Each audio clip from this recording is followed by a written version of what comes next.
Sir ఇప్పుడు మీ ఈ జీవితంలో మీ ఈ ప్రయాణంలో మీ కుటుంబ ప్రభావం ఎంత మేరకు ఉందనుకుంటున్నారు?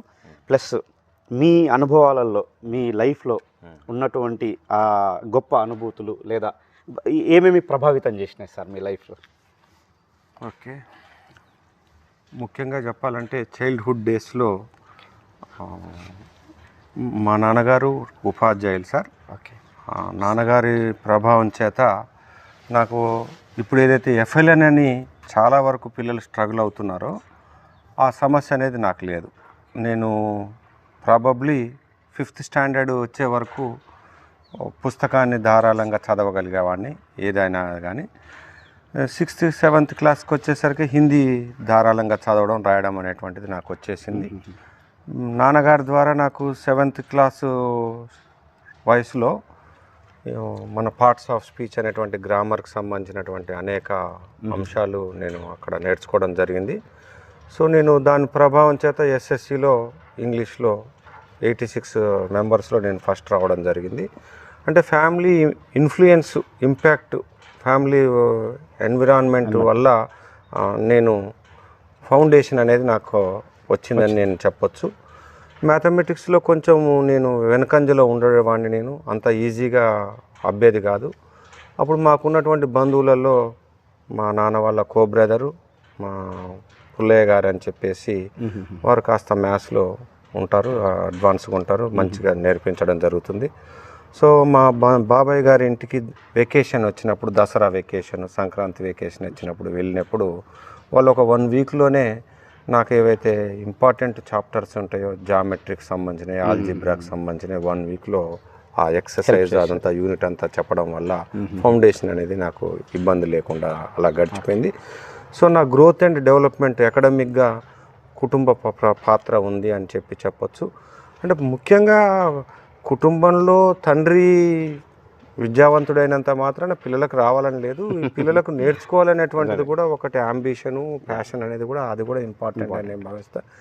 బేసికల్గా ఫాదర్ టీచర్ అయినంత మాత్రం నాకు ఇది రావాలని ఏం లేదు. ఎందుకంటే చాలా ఫ్యామిలీస్ చూస్తే తండ్రి పండిత పుత్ర అనేటువంటిది మీకు తెలిసినటువంటి సామెతే. సరే, నెక్స్ట్ థింగ్ ఏంటంటే నేను మళ్ళీ విజయవాడ ఆంధ్రలయ కళాశాలకు వెళ్ళినప్పుడు అక్కడ కేఎం శాస్త్రి అని ఒక ఉపాధ్యాయుడు ఉండేవారు. చుక్కా రామయ్య గారికి చాలా క్లోజ్ అసోసియేట్ అతను. వారు ఒకటే చెప్పేవాళ్ళు ఏంటంటే treat your school as a worship place like a temple or church or mosque. School is your worship place and your lesson is your prayer and your teaching is your salvation అని చెప్పి కాస్త మమ్మల్ని graduation 90sలో అయిపోయినప్పుడు కూడా వారు అప్పుడప్పుడు విద్యాశాఖ వారిచే ఏర్పాటు చేసే సెమినార్లకు వస్తుంటారు కాబట్టి వారితో ఇంటరాక్షన్ ఉండడం వల్ల మళ్ళీ చైల్డ్హుడ్ డేస్లో స్టూడెంట్ లైఫ్లో మోటివ్ ఎలా చేశారో నేను సెమినార్లకు వెళ్ళినప్పుడు మా గురువు గారే మళ్ళీ వచ్చి మమ్మల్ని మోటివ్ చేస్తుంటారు కాబట్టి ఇలాంటివి అప్పుడప్పుడు ఇయర్లీ ఒక్కసారి ఫోన్ చేసి మోటివ్ చేసేవారు. సో ఇట్లా నన్ను ఎప్పుడు నిరంతరం ప్రోత్సహించేటువంటి వాళ్ళు నా చుట్టూ ఉంటారు. టీచర్స్ కూడా నన్ను ఎంకరేజ్ చేస్తుంటారు, మీకు ఏది రైట్ ఏది రాంగ్ అని చెప్పి నిరంతరం గైడ్ చేస్తూ అప్రిషియేట్ చేస్తుంటారు సార్. సో అది నేను హ్యాపీగా ఫీల్ అవుతున్నా. Okay sir. So sir, teachers ప్రభావము మన కుటుంబ ప్రభావము చాలా ఇంపార్టెంట్ రోల్ ప్లే చేస్తుంది సార్ మీరు అన్నట్టుగా. సార్, ఇప్పుడు మీ నాన్నగారు మీ అమ్మగారి దగ్గర నుంచి ద బెస్ట్ క్వాలిటీ మీరు అబ్జర్వ్ చేసిన బెస్ట్ క్వాలిటీ ఏంటి? అది మీరు ఏది అలవాటు చేసుకున్నారు సార్? ఫస్ట్ థింగ్ ఏంటంటే అండి, మా ఫాదరు మా విలేజ్ కాకతీయుల కాలం నుంచి బాగా పాపులర్ అయిన విలేజ్ పిల్లలమరి. అయితే అక్కడ ఫస్ట్ జనరేషన్ స్టూడెంట్ కింద మా ఫాదరు, వాళ్ళ క్లాస్మేట్స్, వాళ్ళ పీర్ గ్రూప్ అని చెప్పుకోవచ్చు.